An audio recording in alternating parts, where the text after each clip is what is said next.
Shabbat Shalom. Dave and I were in a parking lot in Great Neck, shopping for food for Yontiv.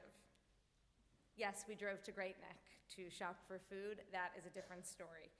As many of you know, Great Neck is a very Jewish area, so it isn't surprising to see people with kippot or to have a lot of kosher food around.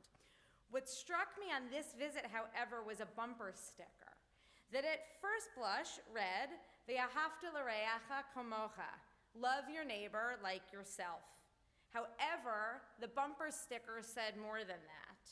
It had an extra line in a different color and in a different font that between the words, love your neighbor and like yourself, it said, even if they aren't.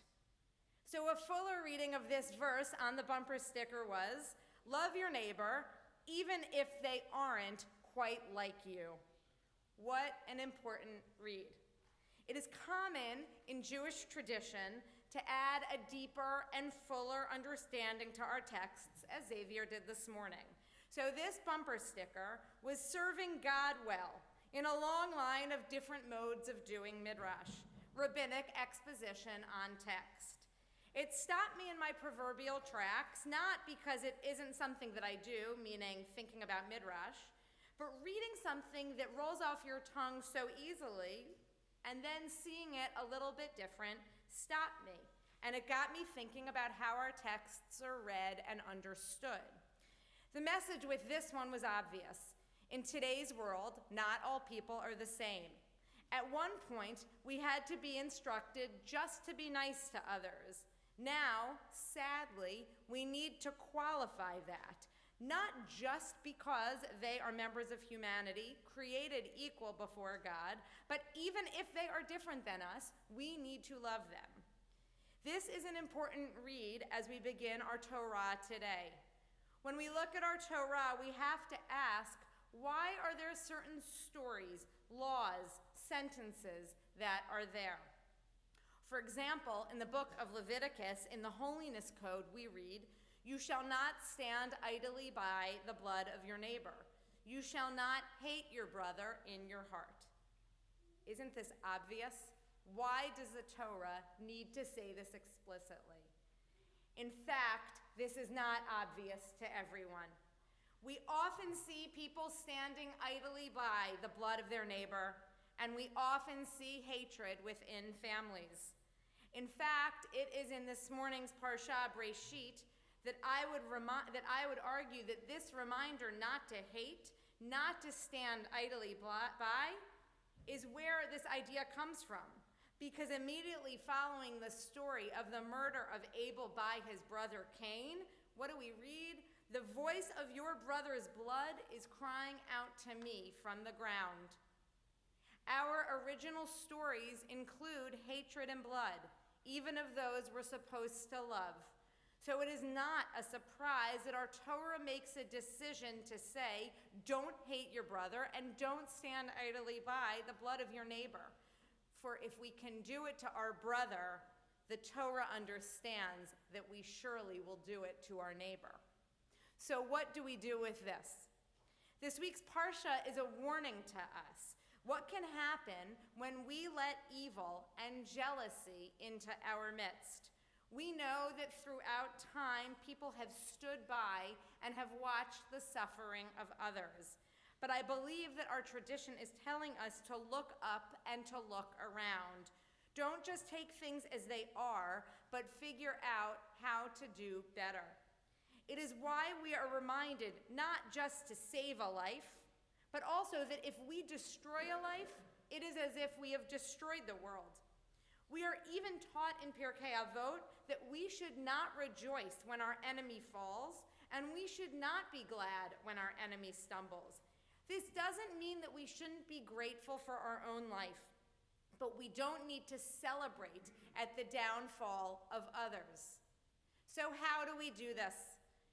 There are two parts of tradition that help elevate our thoughts and our deeds. The first is to remind ourselves of what God said in the book of Deuteronomy. I have set before you life and death, blessing and curse. Therefore, choose life, that you and your children may live. We need to find ways to speak up and to find blessings to celebrate others' lives. Further, and I believe even more crucial, we need to continue to cultivate relationships with those with whom we disagree. In fact, in Avot de Rabbi Natan, we read, "Who is mighty? The one who makes an enemy into a friend." This is not always easy.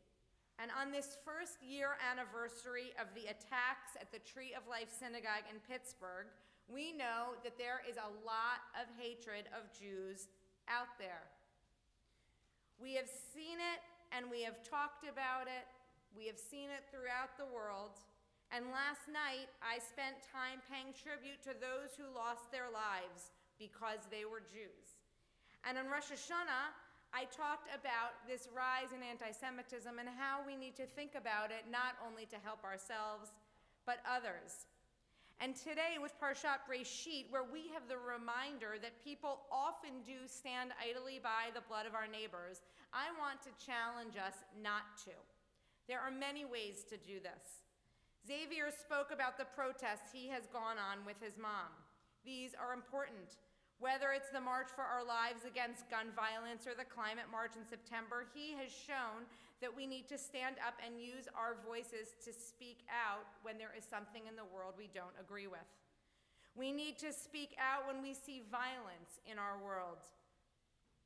The murder last week of Atiana Jefferson, a Black woman who was shot from behind in her home, is something that we need to speak out about. These are clear examples where we just watch our brother's blood cry out to us from the ground. But unlike Cain, we don't need to just wander aimlessly. We can do more. We can learn from that story. We can form alliances with those different than us who are also willing to speak up and speak out. It is why I am glad we are partnering with St. James Episcopal and Christ Church to commemorate Kristallnacht on November 6th, as we hear the story of righteous Gentiles who didn't remain silent in the face of their brother's blood crying out. Over the past year, we have been wondering, who do we speak out for and who speaks out for us? How can we ensure that we can sit in our sanctuary and feel at home, and simultaneously help others who need safety and security find their homes? I do not have all of the answers, but I want to share two teachings which can help us think towards the future. The first is from the late Senator John McCain, who said the following in April of 2015. Expressions of outrage and promises to fight against anti-Semitism with all means at our disposal, while necessary, bring little comfort. We all know that we cannot be silent, but we cannot allow words to replace action either. Moral outrage means nothing without the force of action to back it up. This means that all governments, including our own, must be bold in our outrage when we see anti-Semitism and categorically condemn its expression, even when doing so is inconvenient or unpleasant. This is not a partisan statement. But his statement from 4 years ago feels even more urgent today. For over the past few years, we have seen a rise in anti-Semitism here in our country, and in a recent American Jewish Committee survey, it was stated that 1/4 of Jews feel nervous about displaying their Jewishness. This is tragic, and we need to work within the community to help fix this. And why? So we can fulfill the mandate written by another leader, George Washington, in 1760 in his famous letter to the Jews of Newport, Rhode Island. He wrote, "May the children of the stock of Abraham, who dwell in this land, continue to merit and enjoy the goodwill of other inhabitants, while everyone shall sit in safety under his own vine and fig tree, and there shall be none to make him afraid." So many of us, Jews, Christians, and Muslims, are the children of Abraham. Let us go into our homes and our schools and our community centers. Let us feel safe and secure so that we can uphold what is commanded in Leviticus, as opposed to only reminding ourselves of the story of Cain and Abel. And then we can see its relevance. Shabbat Shalom.